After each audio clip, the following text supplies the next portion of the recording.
Hey team, meet Skimpies, the organic cotton undie made like a liner. Skimpies are for all of us who love going commando but can't quite pull it off like we used to. You just pop Skimpies directly into your pants, press firmly, and it's like you're wearing underwear without the gnarly panty lines. No PFAs, no synthetics, no irritation. Just clean, breathable, organic cotton where you need it most. Created by Bette Bentley, inspired by her own journey as an absolute babe who wanted to live that commando life, but without the UTIs. Go to skimpies.com to get started. Every peach deserves its day, and Skimpies is here to help make it happen. Skimpies, we just want to be in your pants. Hey team, and welcome. I'm your host, Carrie, creator of Mother Life, your destination for all things real talk and parenting. This is the IRL group chat, where we talk about the wild balancing act of pursuing careers and passions while also doing our best to show up for our kids. Join me every week as I sit down with some badass parents in my closet and we talk about their careers, kids, and relationships and all of the weird shit that comes up when you're trying to balance the seemingly impossible.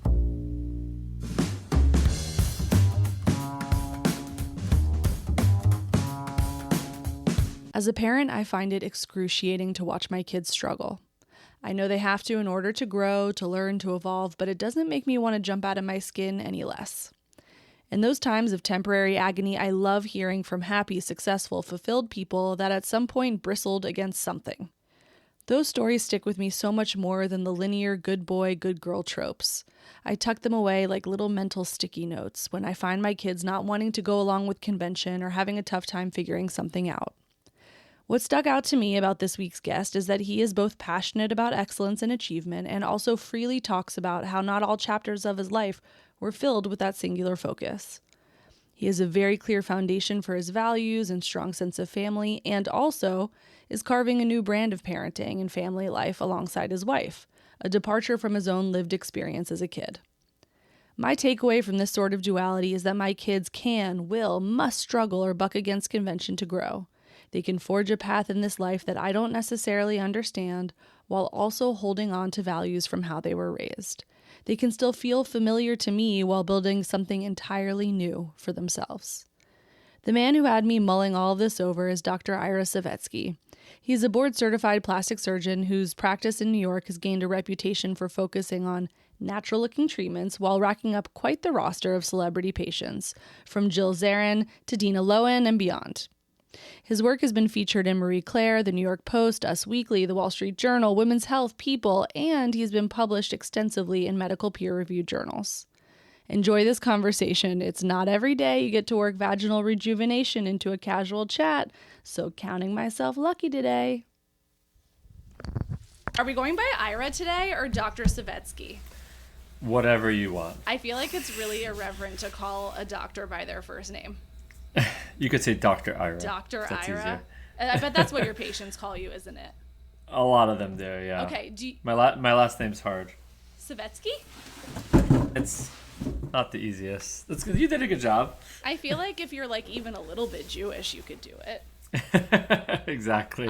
So welcome to the closet, Dr. Ira. I'm very happy to have you here. Where are you right now? I'm currently in my office, New York City, Upper East Side. And it's Parquet. MLK Day, and you have 3 small kids, and so nobody's in school today. Nobody's in school today. So but everyone came to work today. So you're in the most peaceful place in town then. Absolutely. If you're a seasoned parent, you know not to come home before like 7:30. Absolutely not. So I'm excited to go on this journey. I know a little bit about, obviously, you have this like insanely interesting career and you wear so many hats in life, but we're gonna go way back to baby Dr. Ira, just little Ira, and we're gonna get to today. Let's do it. So where did you grow up? So I grew up in the Five Towns, Long Island. So a very Jewish neighborhood. I grew up very sheltered. I didn't know anyone basically that wasn't Jewish except for my neighbor who happened to be Korean, but that's a good that one. was pretty. So very Jewish, went to Jewish day school my whole life. Very just, homogeneous type of crowd. And really didn't sort of spread my wings until I guess high school, I got out a little bit more, even though I was still in a Jewish day school. I hopped around a few high schools just because I wasn't the most caring about my studies at that point. Yeah. So only later on did I sort of buckle down a little bit more. Now, what's your relationship like with Christmas? Because I always joke that every little Jewish kid loves Christmas the most because it's forbidden fruit. Like, I was dying for blue and white like Christmas lights, Hanukkah lights on our house, or like a Hanukkah bush or anything, and my parents were not having it. Did you have FOMO? Or because it sounds like everyone you grew up with was also Jewish, maybe the FOMO wasn't as intense? Yeah, I don't think it was as intense, but Home Alone was my era, so it's hard not to, look at that and be like, oh wow, that's pretty awesome. You can't beat a twinkly light. No, you can't. But driving around my neighborhood growing up, there was just not a lot of Christmas lights, so there was definitely same thing with Halloween. There were just people weren't really trick or treating that much, so hard to have FOMO. That's really hardcore. My son used to go to like a Jewish preschool, and the rabbi every Friday like does his best to tell a story that's relevant to like a 3-year-old, which good luck. And I remember on Halloween that like his last year there, he was basically saying, it was also on Shabbat that year, and he was like trying to square all of this for everybody, and he's like, listen, it's okay to go trick-or-treating, and it's okay to do it on Shabbat. Like, he was like giving everyone the pass. It was so funny. And I was like, it just hadn't even crossed my mind. I'm like, oh yeah. Because, I grew up like conservative, but not so hardcore. It didn't cross my mind that we wouldn't be doing trick-or-treating. Mm-hmm. That's another level. Right. Yes. Okay. So you said you hopped around high schools, you didn't get serious. And I want to talk about this because I think it's really valuable when you talk to somebody successful and they say that there was a point in their life that they didn't love school. I think it's important for both parents to hear that and also kids to hear that, because sometimes it can feel so heavy and intense when you are parenting a kid who isn't into school that you think the world's going to end. And look at you, you've turned out just fine. I mean, you're literally like your Jewish mom's dream. You became a doctor. Like, what else do they want? So for you, what was it about school that was just like not interesting? I was more interested in having fun and like hanging out. And I think, it wasn't school itself that I didn't love, but I just enjoyed not being in the classroom and just kind of hanging out with friends and just sort of, spreading my wings in that way. But at the same time, I think there was, being at a Jewish school, you have a double curriculum, so it's a long day. So you're there from, 7:30, 8 o'clock until after 5. And, you're doing all Judaic studies, then you're doing all the secular studies. So I think it could be taxing, and I think that I didn't have probably the most inspiring teachers along the way. I can see that. Now, what were in terms of like the expectations in your house? Did your parents have like Ira, when you grow up, these are the 3 professions that we're cool with, or was it a little bit more free reign? Oh no, there was no free reign. There was only one profession I could become. Both me and my brother are doctors, so that was kind of, that was going to be the standard for the men, the boys in the household. So yeah, that was the only option, and I guess it worked because there was a lot of subtle brainwashing along the way, and here we are. And who's older? Is it just the 2 of you, or are there girls in there also? I'm the youngest of 4. So I have 2 older sisters and an older brother. Okay. And I'm the youngest. And so we love birth order on the pod. Like, I feel like fuck astrology, it's about birth order. Birth order tells us, so the fact that you're a little bit of a goofball who wants to be social with your friends, 100% tracks. The doctor thing would have thrown somebody off, but now that we know that it was like the family trade that you had to do, now it's like, okay, well, we can excuse that because we know that there was still a goofball in there who wasn't that into school for a time. Okay, so you're the youngest of 4. And was the dynamic like, I imagine nobody was given much free reign, because sometimes people say like, oh, the oldest sibling really paved the way for the younger siblings to get away with stuff, but it doesn't sound like anybody was getting away with anything in your house. You know what? Yes and no. It really was sort of the stereotypical, my oldest sister probably, had the most restrictions, and then, every child got less and less. My older brother, who's 3 years older than me, he did pave the way because he was not a good kid. So he really Do you hear that, brother? He pushed the envelope. So then when it came to me, it wasn't like a unique experience. It was like, oh, okay, we've dealt with this before. And are you like the little mushy baby of the family? Is everyone, or are you, because now I find I'm the youngest. I find it like my oldest brother like still treats me like I'm 5. And I'm like, I'm a grown ass person with children and a life, but he still in his mind treats me like I'm 5. For you, it's even more so because you hold this, like, doctors hold this status in society as like being the adults in the room among adults in a lot of ways. So what is it like at home? Does everyone just I'm definitely the most adult in the room. So yeah, it's interesting. I definitely think that I hold things together, and I'm the most, oftentimes the biggest voice of reason among my siblings. That's a hard job, especially when there's so many of you. Yeah. You have 3, right? 3 siblings. I have 3 kids. Right? Yeah. I have 2, and I genuinely, and I know that like if you have more, like you just figure it out. But the idea of 4 is too many. It's so many people. Yeah, I feel like today, like you having 2 kids is probably the equivalent of our parents having 3. I feel like there's a lot more to navigate with our kids, and distractions, and there's just a lot going on. It's not just like, come home from school, go play in the street for a couple hours, and come, and then they'll just come in for dinner at some point. There's just a lot going on. Those were the days. Yeah. Now, okay, so it sounds like you grew up pretty like stereotypical gender norm type roles. Does that mean mom is homemaker, dad is out working? Yeah. And was your dad my dad's doctor? Yeah. No, he's a lawyer. Ooh. He's still working. And my mom was a stay-at-home. She like worked for 6 months as a teacher and then stayed home. Yeah, which like with that many kids, do you feel like under other circumstances she would have like thrived in a professional work setting, or was she sort of built for that life? I feel like she could have done a lot, but I think that was just sort of how she envisioned her life. And her mom was similar, but her mom was a Holocaust survivor and just sort of was very much committed to bringing her and her brother up. And so I think that's just what she saw as the way to do things. That was the example.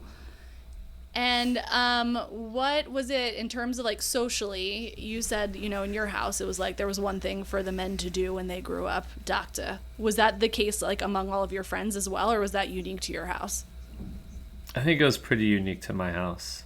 I don't think other families were as strict. I know a handful of people who became doctors, like from growing up. I feel like a lot of people just did various things. Now, when you say strict, like how Jewish are we? Are we keeping kosher at home? Yeah, growing up, yep. Strict kosher home. And like, do you keep kosher now? Before I ask you the next question? Okay. Yeah, I mean, I was going to be like, do you ever like, cheeky get a piece of bacon somewhere? Yeah. But okay, if we're keeping kosher, we're keeping kosher. Yeah, but a lot, I didn't have a straight path. I definitely, veered off course for a few years and kind of came back. And, so I've tried a little bit of, tried variety, got a taste of things. We laugh because in my house, I'm Jewish, my husband is not. And his diet is more close to kosher than mine. I mean, I don't like really eat much meat in general, but like he doesn't eat any beef, he doesn't eat any pork, he doesn't eat any shellfish. So by de facto, he's a better Jew. which he'll remind me of every now and then. But okay, so you had a little bit of a circuitous path. You eventually need to leave this small town to go to college. Did you have visions of where that experience would be? Like, did you want to be close to home? I know you went to school in Philadelphia. I went to med school in Philly, but I went to college In New York. at Queens College, which is City University. And again, that was like one of those things that we were all destined to go to because my whole family went there. And it was like, why do you need to go anywhere else? Go anywhere else. It's like, it was good value. We love good value. Okay, so you go to college closer to home, but were you living out of the house at that point, or were you living at home? Yeah. No, I was at home. Okay. So between high school and college, I did go to Israel for a gap year. did you like live on a kibbutz? Did you wear Birkenstocks? No. Oh. Yes. Okay, at least one of those things was true. Okay, so you did a gap year, you go to college. Was there any point where, you mentioned you're like, okay, I'm not in Kansas anymore. Like, something about life is different than it was in Long Island? Yeah, not so much. I feel like college was an extension of high school for the most part because there was a lot of the same people. It was obviously more diverse than a Jewish school, but it felt more of an extension. It wasn't like your typical college experience. And which was probably good for me. You think? Because I think if I was at a typical college experience, I think I would have been very distracted and hanging out and like partying. And I feel like because I didn't have that as an option, I was really able to just focus on studying. Head down. It's so funny imagining this party boy or this like slumbering party boy, because when you go through your like professional accolades, like the number of journals, the things that you sit on, the boards, the residencies, the fellowships, it's like this guy was the Joker, because it's like all extremely like heart attack serious. Right. I appreciate duality. I like that. So we know you're destined to be a doctor. When does plastic surgery enter your consciousness as the path? So I actually thought I wanted to do surgical oncology. I was always, I had done research in oncology in college, and I knew I wanted to do surgery. That was always like what I was always sure about. And then I just felt this draw towards cancer for whatever reason. And I had spent some time at Sloan Kettering along the way.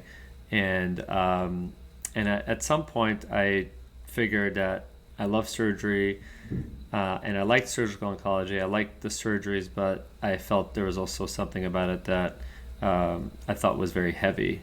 And so then I thought, and then when you're in these big operations, sometimes there's a lot of reconstruction involved. And when I was in medical school, seeing the plastic surgeons sort of come in and reconstruct after a cancer operation, I thought was really interesting. So I felt like I could take sort of my interest in cancer, but instead of removing the cancer, sort of reconstructing after that. So that's sort of how I got into the idea of reconstructive surgery. And it's such a long road. Like, how many years were you in school? Bajillion? So I did 4 years of college, 4 years in med school, 6 years of residency, another 2 years of research, and another year of fellowship. So 9 after medical school. It's a lot. Yeah. And so then after all of that, when is the point that you like put up your own shingle as like your own practice? Yeah, so I was always planning on doing that, which was, a lot of people think, my wife also grew up very risk-averse households.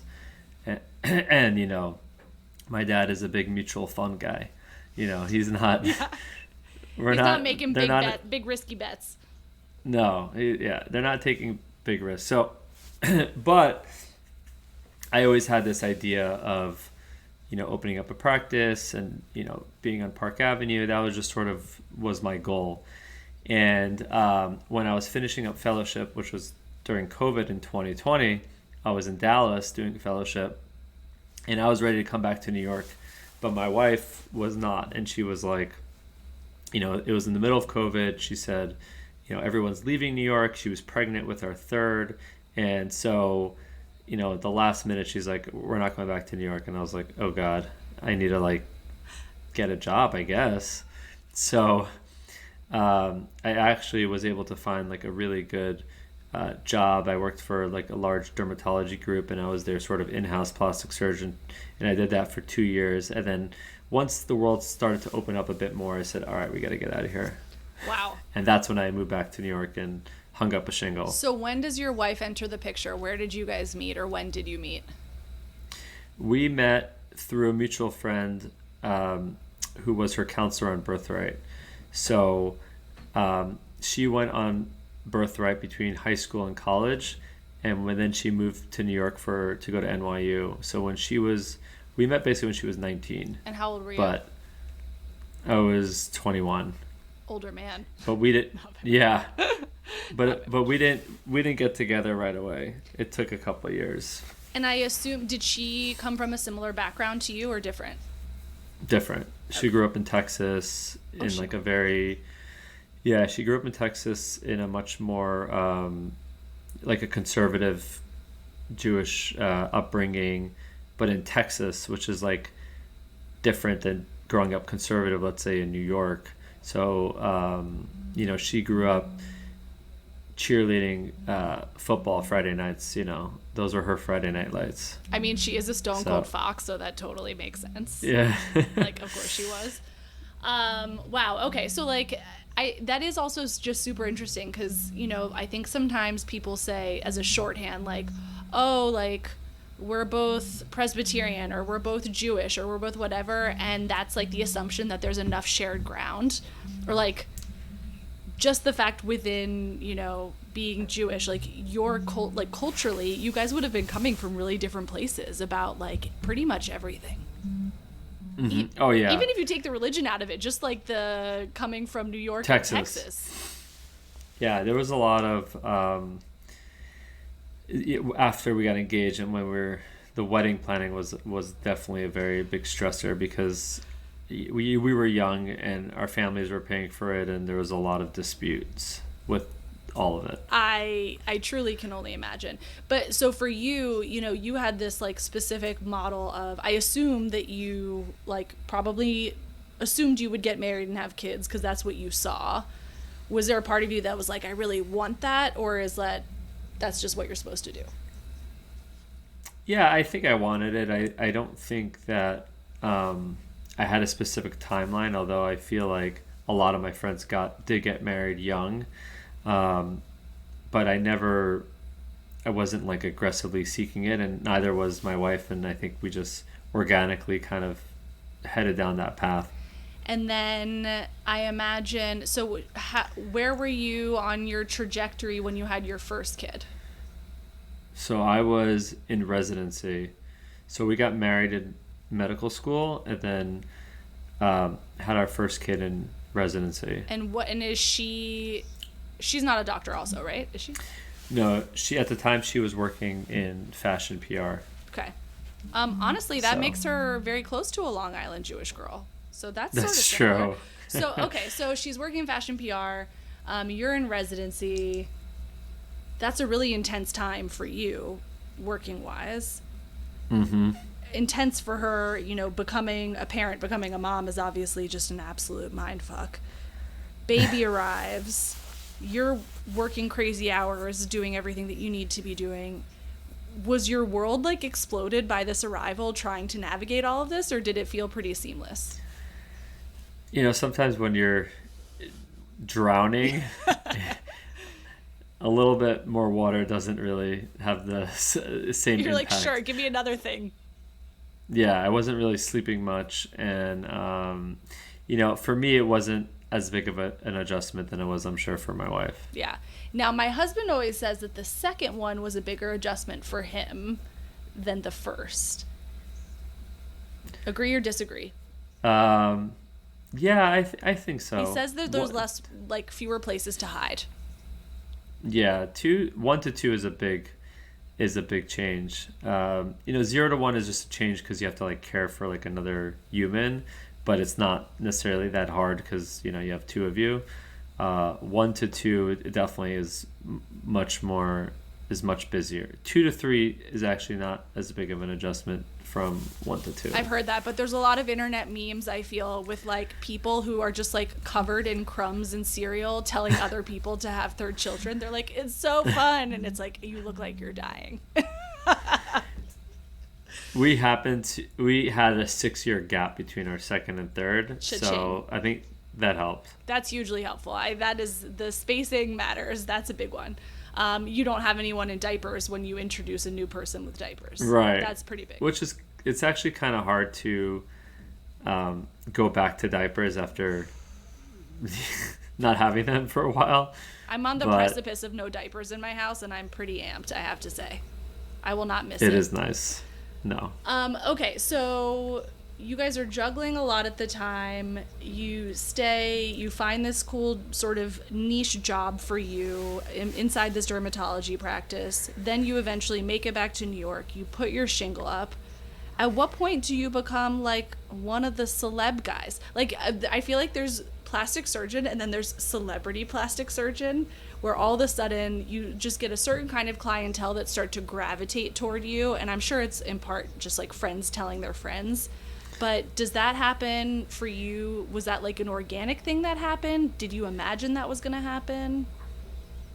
I mean, I always, sort of strive to be the best possible, whatever it may be. And it's very organic. And, it's just, the most important thing is just taking care of people, doing the right thing. And I think that if you're a good doctor and you do the right thing, you do good work, I think just things just naturally go in that direction. There's a lot you hear all these stories in the neighborhood.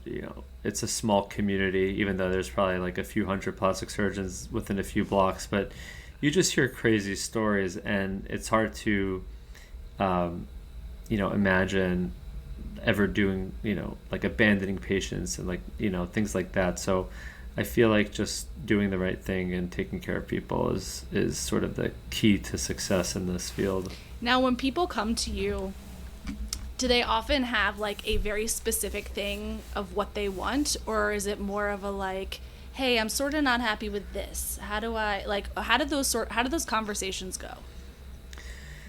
Yeah, I think a lot of people come into the office with something that they want to improve upon. They may not know exactly what needs to be done, but they'll say, "I look tired," or or my neck is starting to sag. They'll say what's kind of bothering them, and then come up. You'll come up with a treatment plan. Although patients are very savvy these days, and they watch a lot of TikToks, so oftentimes they'll come in with very specific requests. And then you have to say like, that's not actually the thing you want, or maybe it is the thing they want. I don't know, but like you then have to help them navigate that, right? Yeah, sometimes there's a lot of what's the word? What's the opposite of influencing? De-influencing. It was a Yeah. de-influencing. That was like a big thing for a Yes, while, right? yes. So you have to sometimes de-influence, or sometimes just uneducate bad education, and that's a lot of the time I'm spending with patients, is trying to like teach them of why something may not be the right thing for them. Now, for you, like I imagine also people come in and you're like, maybe you shouldn't get anything, or like maybe this is not right. Does that sort of conversation happen too? Yeah. Oh yeah. A lot of times, there's a saying in surgery: it takes 5 years to learn how to do surgery, and then 20 years to learn who not to operate on.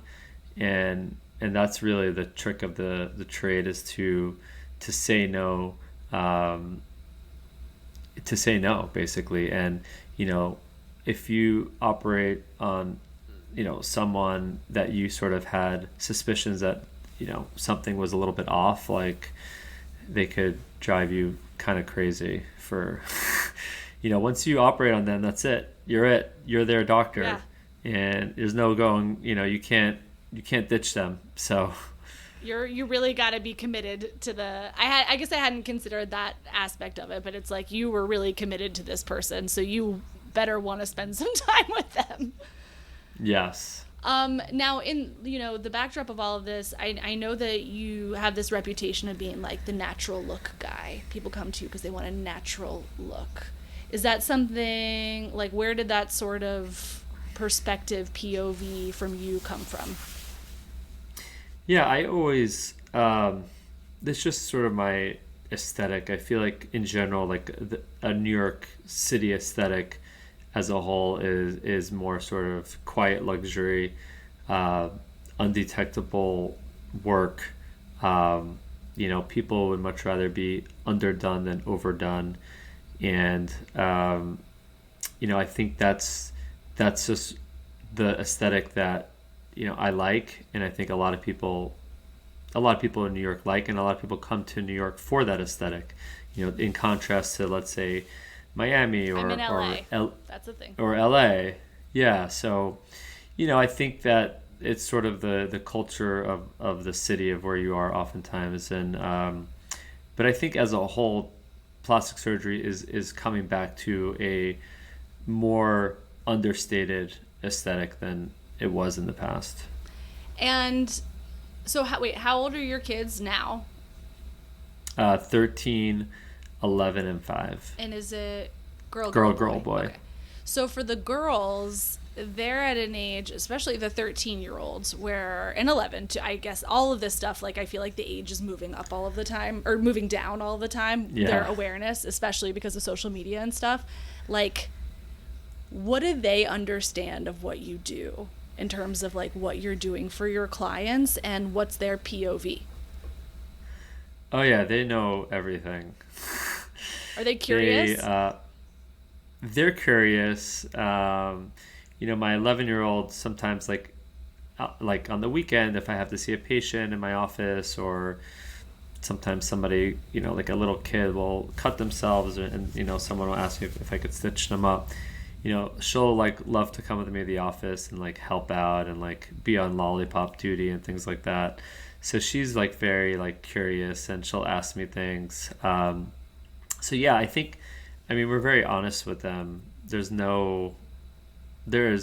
not saying that's the right way in parenting, but they're like totally exposed and see and hear everything. And how do you guys, I'm sure it's a conversation that you and your wife are probably having all the time and evolves all the time. Like, how do you guys talk about body stuff in your house?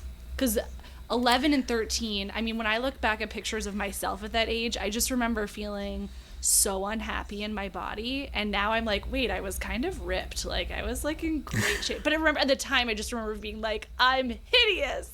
It's just such a hard, crazy hormonal time. How do you guys talk about and navigate all of this stuff? Yeah, fortunately, I would say both of my girls are very confident in their bodies, and just overall, I feel like they have a lot of confidence, which, we're lucky. There's not a lot of pep talks, I feel like, when it comes to those things.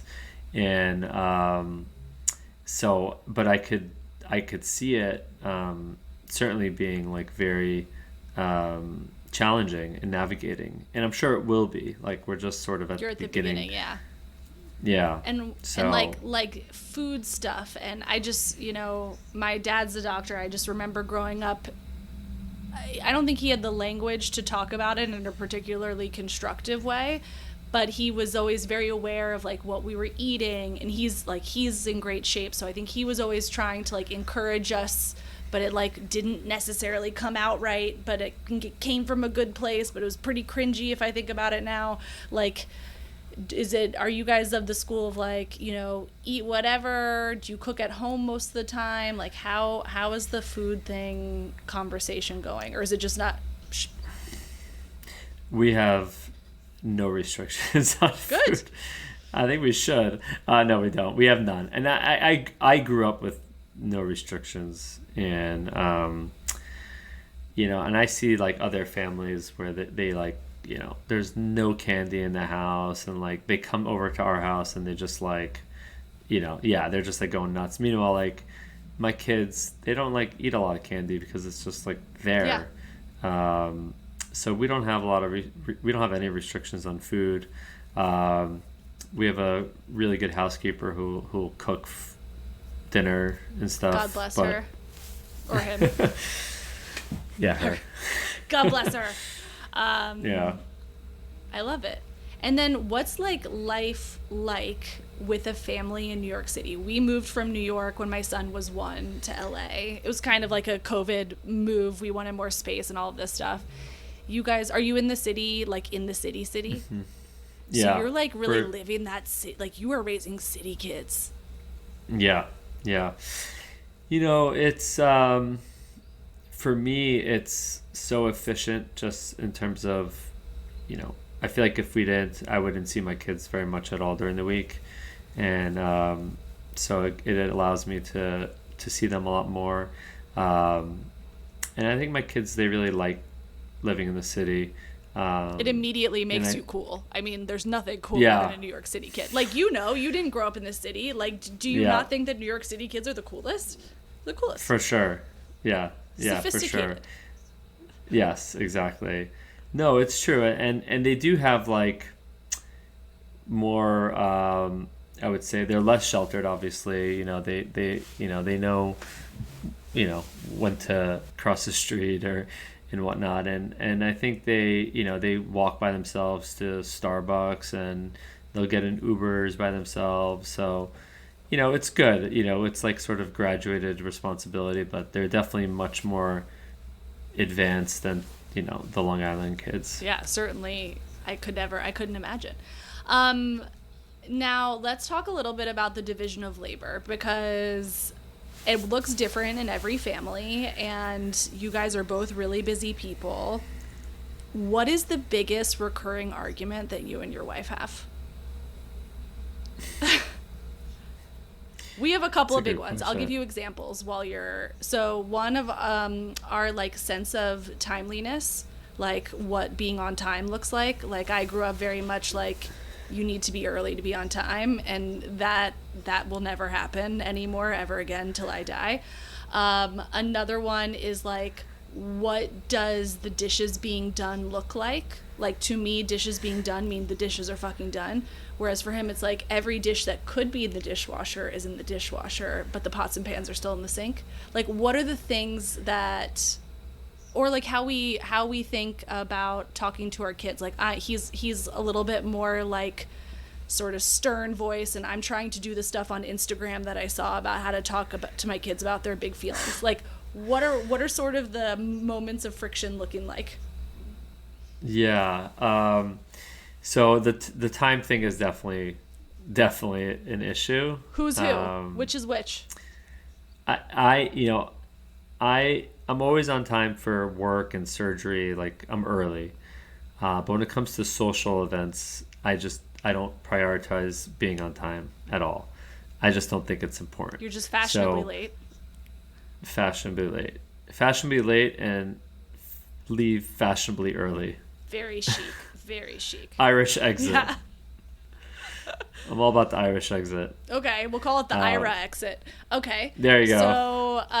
So time. What else? Are there any things like, do you grew up with this like very stereotypical like moms do this and dads do this? Has that sort of dynamic translated into this generation, or are you guys doing any things that you think are like, oh, my dad would never? Oh yeah, no, we're totally different than our parents. I'm definitely much more, I'm the neat one. My wife is a mess. So, but like we've been married for 16 years. So I've given up, so like, I'm not even trying anymore. I'll either just pick up things and put them away or just accept it. So there's no, she's not cleaning dishes, she's not cooking, she's not picking up her clothes. So I've learned to just accept it, and we have a really good housekeeper who kind of steps in and does a lot of those The things. third member of your marriage, of course. Yeah. Critical. Yeah. If you can afford it, if you have the means, like that can really alleviate some tension in a dynamic. Definitely. Now, with the kids where they are, you've got one that's still like a little peanut. Is it Ollie? Is that the little guy? Ollie, yeah. Yeah. He's, how old is he? 5. 5. So he's the same as my 5-year-old boy. That's a lot, first of all. Just like a 5-year-old boy, at least in my house, is a lot. It's a lot. Yeah. Yes. So be prepared me. Yeah, he's a lot. Yeah, he's my girls are great. They like wake up every morning at 6:15. They get themselves ready. They get themselves breakfast. He's the one that kind of throws everyone off. So you have to drag him out of bed. You got to get him dressed. You got to get him breakfast, and he's just like complaining the whole time. They're little agents of chaos. They are. Now with the girl. Can the girls like babysit him? Like, can you guys go? Yeah, for the most part, the girls they're so good. Actually, they'll get him. They'll actually get him dressed. They'll shower him, and they're kind of like they take care of him very much. So it does. And then we'll go out. My 13-year-old will babysit. Especially if it's not too late. That's epic. That's actually, like, you won. Now, how often do you guys actually do that? Like, are you reasonably social? Because part of the celeb plastic surgery thing is, like, are you expected to be about town, or are you not? Yeah, we have, like, probably 2-3 nights a week. We usually have stuff, depending on the time of year. So, we try not to stay out too late, but oftentimes we do have stuff that we go to. So yeah, it is a game changer when your kid can watch your other kids. Huge. Well, unfortunately for me, the 5-year-old is the older one, and like there's no way in hell he's watching the younger one. It's just, I can tell you that right now. It's not in the cards for me, but I'm thrilled for you. That's great. So like 2 to 3 nights a week, that's pretty social. And then what time are you getting up every day? You? Usually around 5:30, somewhere between 5:30 and 6:30. Just depends if I'm operating or not. And how long will, like, I mean, obviously you do a bunch of different kinds of procedures, but like, when you do an operating, like, are you doing an operating day and the whole day is procedures, or? Usually I'll operate 2 to 3 days a week and then see patients the rest of the week. I try to just, have a full day in the operating room. Either one really big surgery or, 2 or 3 smaller surgeries. And that does, like, nothing about that gives you the ick. You get no ick from this. No. What does give you the ick? Does anything give you the ick? Not really. I mean, pretty well adjusted king. Okay. Yeah. I don't like to be like, someone threw up on me or something like that. Not ideal. Not ideal. But like, you're not even honestly fazed by that. That's more inconvenient, it sounds like. Yes. Once you've come face to face with a cadaver, and also, like, you just saw people up all day. But, well, that's why you do what you do and I do what I do. What shoes are you wearing? Do you have like a go-to tennis shoe or something for these long days? Yeah, I've gone through all different type of shoes along the way. I just wear like comfortable sneakers with scrubs, like Hoka or something. That seems to be like the new doctor choice. Yeah, chic doctor choice. Yeah, exactly. Yeah, I try to sit as much as possible when I operate, which people, envision surgeons standing up at the operating. But you're doing a lot of face stuff.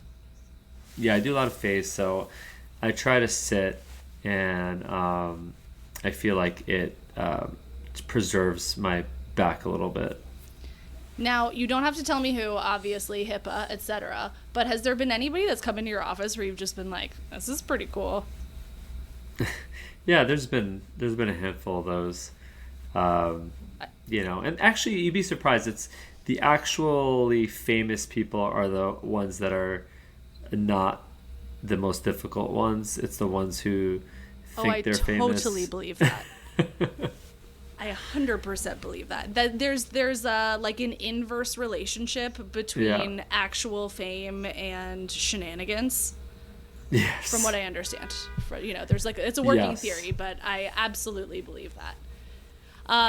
Now, how much did Kris Jenner's coming out and saying like who did her work, like how much did that change the landscape or not for transparency in getting these procedures? Because it's this funny thing where it's like what you do is very like natural and understated and quiet luxury, but then like if I go on your Instagram right now, I'll see a million Jill Zarin's face showing, her before and after, and she's singing it loud and proud, which we know our girl Jill like loves to do about everything that she's into, but like I feel like the conversation has really changed.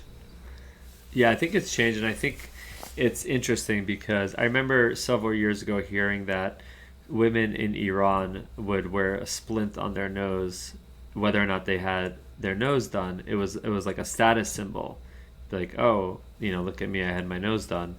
And I think we're getting in some ways plastic surgery has become not only taboo, but people really like to talk about it. I think it's like interesting, and I think in some ways it can be sometimes a little bit of a status symbol. So a lot of times, when people are posting on social media about things that they've had done, and with me, I'm not, I don't ask them to do it. But they're like, people are just intrigued by it, and I think that, we're getting to sort of this, radical transparency era Yeah, of plastic surgery. it's very interesting. I mean, if I wasn't as squeamish as I am, I would definitely dive deeper, but like now we're so radical that like the surgeries themselves get posted and I'm like I can't watch. I don't Do you do that? You don't really do that. You No, do I like you don't. do the markup. I can Yeah, handle I that. try to. Yeah, there was a time like at the beginning where I would post gory things, and some people are really into it, but I would say a lot of people are not. And I think at the end of the day, most people just want to see like a nice before and after type of I photo, think I'm and in that camp. not see all the bruising and gory along the No. way. Now, tell me, what sorts of things are you do you feel like are sort of becoming out of fashion? Like, are there procedures that like were wildly popular that aren't so much anymore? Well, I think just the overdone look or like the extreme ratios. So, uh, over filled faces are falling out of favor. People are looking at much more natural, softer volumes, and same thing with the ratios. I mean, like the BBLs. These big butts and small waists. That sort of also is returning back to normal ratios. But we still have things that I think look a little unnatural, like the fox eye, or like these really sort of pulled back lateral brow type of lifts. But as a whole, I think just the era of big breast implants and big butts are sort of we're getting back to sort of the 90s minus Baywatch. Right. But like also the 90s, one of the things that I've noticed, which is this is not a plastic surgery thing, is just like really kind of like very skinny again, which I Yes. don't love. Yes. But That's the Ozempic for it's you. true. It's true. But I'm really into weightlifting. So if anyone is on Ozempic, make sure you're lifting those weights, guys. It's important. Oh I'm yeah. going to ask you some listener questions. Are you ready? I'm pulling Ready. them up. Nothing particularly crazy, but, let's see. One of the questions I had for you is, what do you think, like, if any, do you think there are any, like, misconceptions people have about plastic surgeons and what they do? Um, That's a good question. Um, yeah, I mean, I think that I think people will like automatically assume you're this like, award-winning, yeah, oil painter or like sculptor. Interesting. Yeah. And some of them are amazing artists, and I've always been artistic, but I'm not like Savant. my sister's actually, yeah, I'm not like, I could draw, but I'm not, definitely not someone who is like sculpting, like Michelangelo. Do you have any hobbies outside? It doesn't sound like you have a lot of time for hobbies, but worth asking. I try to work out. I don't know if that's considered a hobby. I think that's just survival. Same. Yeah. I'll try to play tennis or something, but yeah, nothing. Unfortunately, no. It'll come for us. I used to watch sports. Yeah. I just keep saying it'll come back eventually. I'll have I know. time eventually. Okay, I've got some. Now, one is, and I know this isn't I'm sure you do it, or maybe you do, I don't know, but just a general question, because I just said plastic surgeon. I didn't say like specialty. Mm-hmm. One question that I got from a listener, and also I think is just a common question among moms who have given birth, is tummy tucks. The recovery for something like that, like, seems pretty intense when you have small kids, because you can't pick them up, right? Yeah. I mean, so tummy tucks, I think of that surgery as like a restorative type of surgery, because so many women, it's of course there's like, extra skin, their skin gets stretched, but a lot of times their muscles are completely destroyed, and I think that to basically restore how things were before pregnancy is important for core strength and obviously just confidence. But it is one of the bigger surgeries that we do. It's a little bit, longer recovery. I'd say it's about, I'll tell patients like 2-week recovery for it. You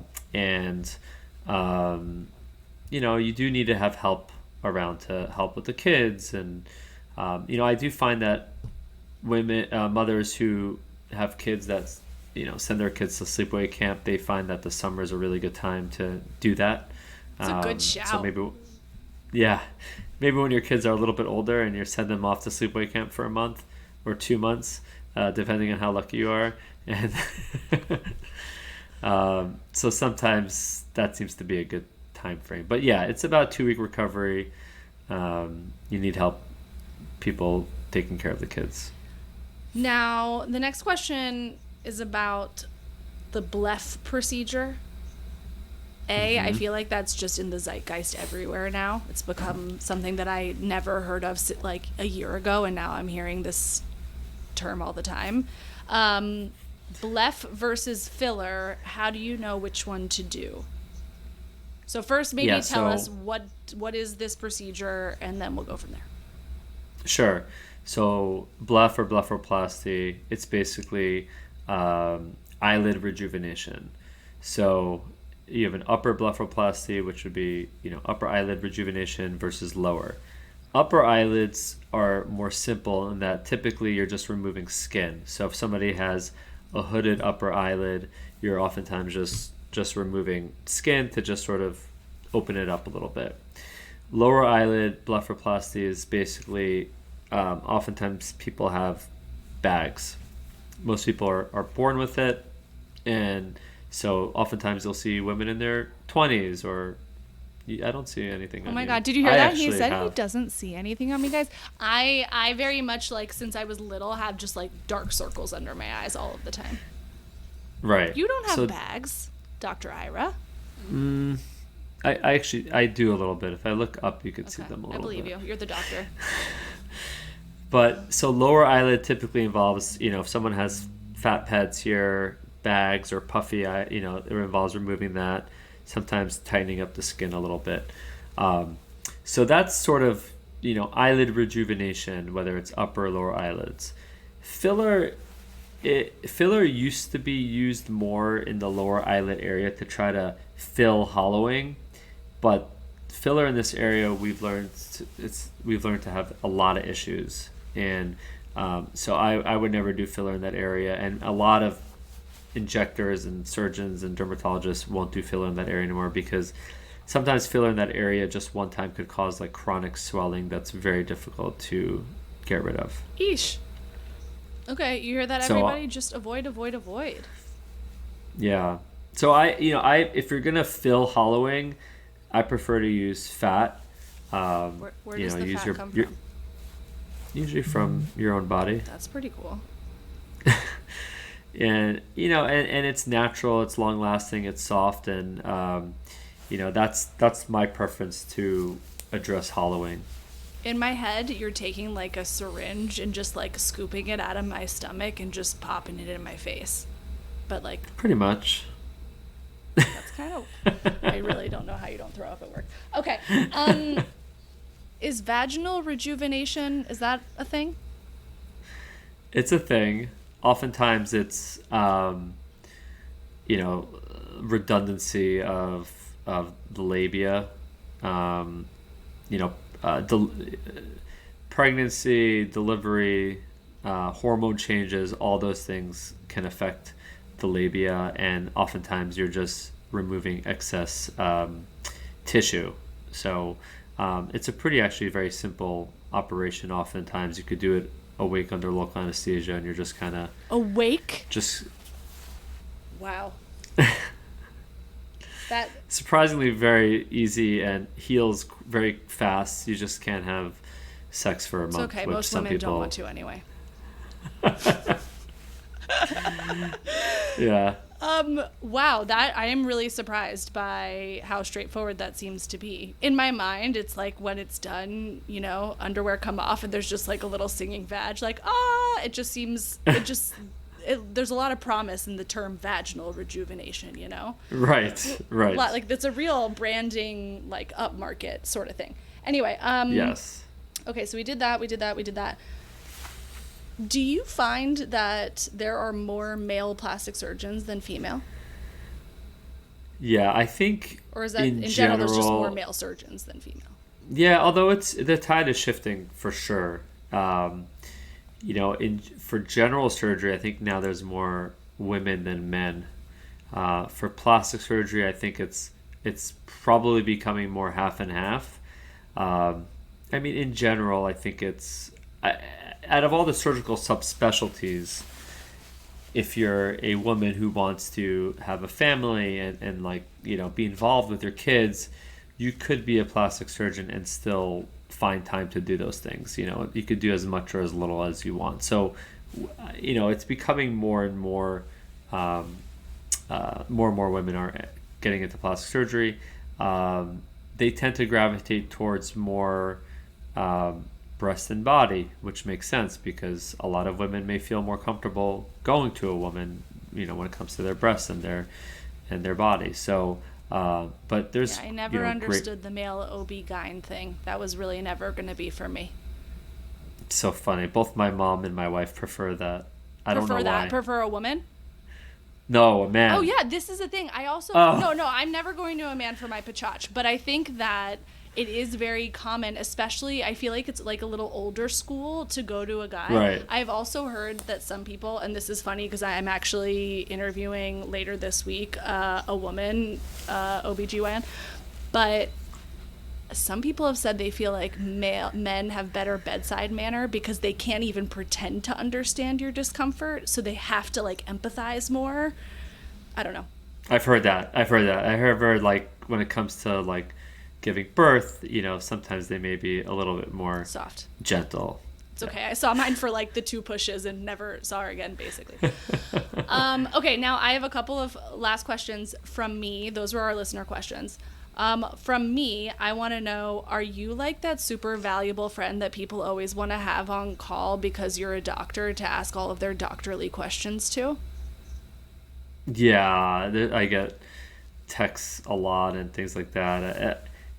Especially at a cocktail reception. People love That's why I come late. Yeah.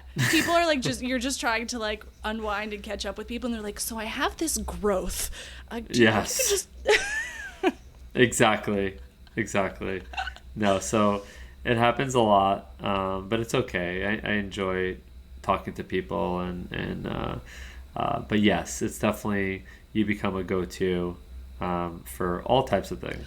And for not obviously like non-cosmetic stuff, do you ever have occasion to have kids come see you, or are they going to see like specialist pediatric plastic surgeons if something comes up? Yeah, if it's something very specialized like reconstructive, yeah, you would go to. I mean, I'll do like an ear pinning in a little kid or like lacerations, and but I won't. If there's any reconstructive jaw surgery, that's much more specialized. Can't imagine, but knock Yeah. on something. I never have to worry about that. Okay, so let's wrap up with our my last question. Is we started this conversation talking about like there was a very clear direction in your house of like what the expectations were, where you would go in this life by hell or high water, how your house was managed, and it sounds like generationally, you and your wife have like come from different places but work to build something that works for you and your family that's different than the generation before. And now you're your own house and you're starting to lay the foundation for what your kids will come to think about and expect, both like expectations that they have of themselves and their families one day. Do you ever think about like what you hope that looks like for them, what you hope that they want for themselves or their families when they're, growing up? I know they're still little, but sometimes we can't help but think about this stuff. Do you ever have those thoughts? You know what? I yes and no. I kind of, it's so hard to anticipate what our kids are gonna, what their lives are gonna look like when they're older because the world is changing fast, and professions that our parents, a YouTuber or app developer. I mean, these are things that like my parents would have completely disowned me if I ever mentioned something like that. But this YouTuber is doing. Some of them are doing quite well, and it turns into media companies and everything. So I think just helping them find something that interests them that they could build upon, would make me happy. And for you and your wife, as you guys move forward to like new chapters of parenting, are you the type that are you like reading books on how to do this stuff? Are you going by intuition? How are you navigating when you reach a novel problem that you haven't faced yet? Are you getting advice from your Intuition. friends? What are you doing? No, no. We just kind of figure it out on the fly. Okay. All right. Well, you're raising like chic New York City kids. Is there anything you would else want our listeners to know if they are plastic surgery curious? Is there anything you would want them to know? Yeah, I mean, I think that sometimes it's better to just go and schedule a consultation and talk to a plastic surgeon than try to gather all this data online. I think it could be very confusing and difficult to decipher and overwhelming, frankly, than just finding a plastic surgeon that's reputable and Yeah, how do you screen finding out who's good? I mean, not everybody lives in New York, so we can't all go to Dr. Ira. How do you kind of like suss if somebody's your guy or gal? Yeah, I mean, it's a good question. Obviously, like knowing somebody that went to that surgeon is always helpful, like a word of mouth. But making sure that their credentials are up to par, that they're board certified plastic surgeons, that their aesthetic on their website matches your aesthetic, and just sometimes it's just a vibe check. Honestly, like sometimes you look through their website or their social media, and sometimes you feel like that's your vibe and sometimes it's not your vibe, and I think that's really important. Okay. All right. Well, this has been so interesting. Thank you for being transparent with us and sharing all of this stuff about your life, which I'm sure your patients are maybe not asking you when they're coming in for a chat about a blef or whatever they're coming in for. But this has been really fun. And we're going to put a link to your practice in the show notes. I'm going to follow up with your team to give us some other things. One of the things we do here is we post like, what does this family have for dinner in a week, Monday through Sunday? So just forward that to the housekeeper. She can fill that part out. Yeah. Literally. This is a no judgment zone. There's a lot of ways to feed a family. But I appreciate you giving us time at the end of a day when otherwise I'm sure it's chaos in your house right now. Yes. No, thank you for allowing me to stay away from home for a little bit longer. So it's been fun. Team, I need your help. If you love it here, please like and leave a review on your favorite podcast platform. Subscribe to the Substack for full access to this episode's show notes and join the discussion. And of course, follow me on Instagram at mutha, mutha.life for a daily look at all things mother. Thanks for listening. Be sure to tune in next week for another Chat in the Closet. This podcast was produced by Mother Life, music by Ronan Landa. See you next time.